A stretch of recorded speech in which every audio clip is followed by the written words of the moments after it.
매일 성경과 함께하는 오늘의 큐티 시간입니다. 5월 29일 오늘의 말씀은 로마서 2장 1절에서 16절입니다.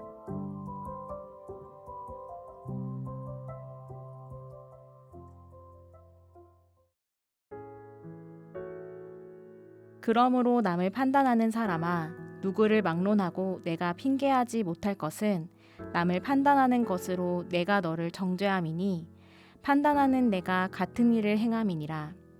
이런 일을 행하는 자에게 하나님의 심판이 진리대로 되는 줄 우리가 아노라. 이런 일을 행하는 자를 판단하고도 같은 일을 행하는 사람아, 내가 하나님의 심판을 피할 줄로 생각하느냐. 혹 내가 하나님의 인자하심이 너를 인도하여 회개하게 하심을 알지 못하여 그의 인자하심과 용납하심과 길이 참으심이 풍성함을 멸시하느냐. 다만 내 고집과 회개하지 아니한 마음을 따라 진노의 날, 곧 하나님의 의로우신 심판이 나타나는 그 날에 임할 진노를 내게 쌓는도다. 하나님께서 각 사람에게 그 행한 대로 보응하시되 참고 선을 행하여 영광과 존귀와 썩지 아니함을 구하는 자에게는 영생으로 하시고, 오직 당을 지어 진리를 따르지 아니하고 불의를 따르는 자에게는 진노와 분노로 하시리라. 악을 행하는 각 사람의 영에는 환난과 곤고가 있으리니 먼저는 유대인에게요 그리고 헬라인에게며, 선을 행하는 각 사람에게는 영광과 존귀와 평강이 있으리니 먼저는 유대인에게요 그리고 헬라인에게라. 이는 하나님께서 외모로 사람을 취하지 아니하심이라.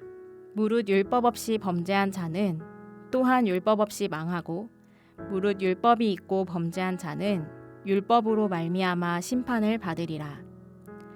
하나님 앞에서는 율법을 듣는 자가 의인이 아니요 오직 율법을 행하는 자라야 의롭다 하심을 얻으리니, 율법 없는 이방인이 본성으로 율법의 일을 행할 때에는 이 사람은 율법이 없어도 자기가 자기에게 율법이 되나니, 이런 이들은 그 양심이 증거가 되어 그 생각들이 서로 혹은 고발하며 혹은 변명하여 그 마음에 새긴 율법의 행위를 나타내느니라.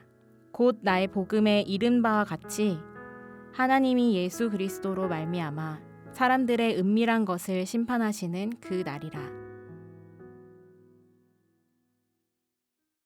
오늘도 하나님의 말씀과 은혜가 우리를 세심하게 이끌기를 기도합니다. 로마서 1장에서는 하나님의 진노를 일으키는 인간의 불의에 대해서 다루었습니다. 로마서 2장은 자신의 도덕성을 높이 평가하는 사람들을 소개합니다. 본문에 의하면 율법을 먼저 받은 유대인들은 자신을 과다하게 치켜 세우면서 상대방을 쉽게 판단했습니다. 유대인은 하나님에게 선택받은 민족이고 하나님 말씀을 먼저 들은 자들이지만, 하나님은 왜 그들을 먼저 선택하셨고 선행학습을 시키셨는지 그 의도를 온전히 파악하지 못했습니다. 하나님 앞에서 율법을 듣는 사람이 의로운 사람이 아니라 오직 율법을 행하는 사람이 의롭다고 인정받는데, 그들은 말씀을 행하는 것보다 말씀을 먼저 받고 들은 사실에 집중했습니다. 이것은 유대인의 대표적인 잘못이지만 사실은 다른 이보다 우위에 있는 점을 앞세우고 그렇지 못한 자를 사납게 판단하고 정죄하려는 죄인의 전형적인 속성이기도 합니다. 오늘 본문 2장 1절에서 3절에서도 판단하다라는 단어가 여러 번 등장합니다. 1절에서도 그러므로 남을 판단하는 사람아로 시작합니다.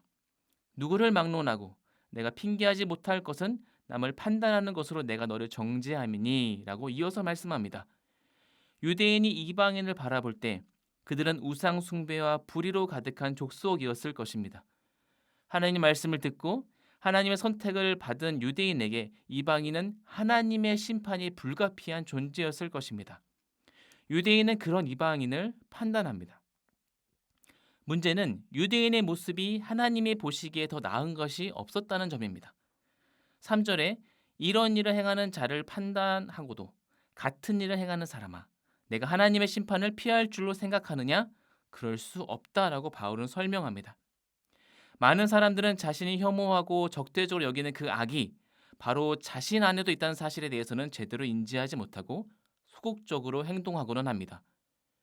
결국 타인의 잘못만 들추어내는 사람들은 자기 잘못을 따지거나 뉘우칠 겨를이 없기에 하나님 앞에서 더 큰 죄만 쌓을 뿐입니다. 하지만 하나님은 자비롭고 사랑이 많으신 분입니다. 하나님은 우리가 두려움에 근거하여 회개하는 것이 아니라 하나님의 사랑과 은혜에 젖어들어 죄에서 돌아서기를 바라십니다.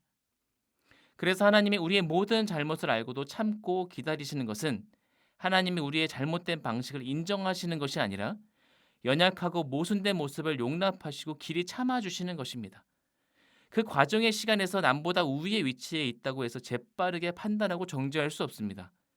만약 그 과정을 하찮게 여기고 날쌘 칼을 하나님보다 먼저 들어 올린다면 하나님의 인자하심을 멸시하는 일에 앞장서는 것입니다.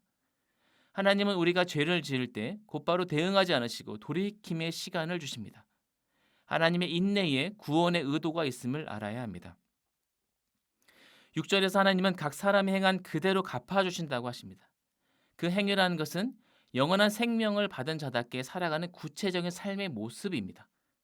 유대인 출신인지 이방인 출신인지가 관건이 아니고 율법이 익숙한가 생소한가가 아니라 가장 근본적인 기준은 하나님의 복음을 듣는 것으로 시작해서 순종으로 마무리하는지의 여부입니다.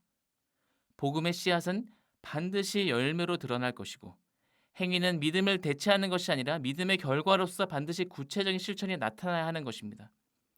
교회에 다니는 기록만 중요한 것이 아니라 교회에서 온전히 선포되는 복음에 걸맞은 삶의 기록이 중요한 것입니다.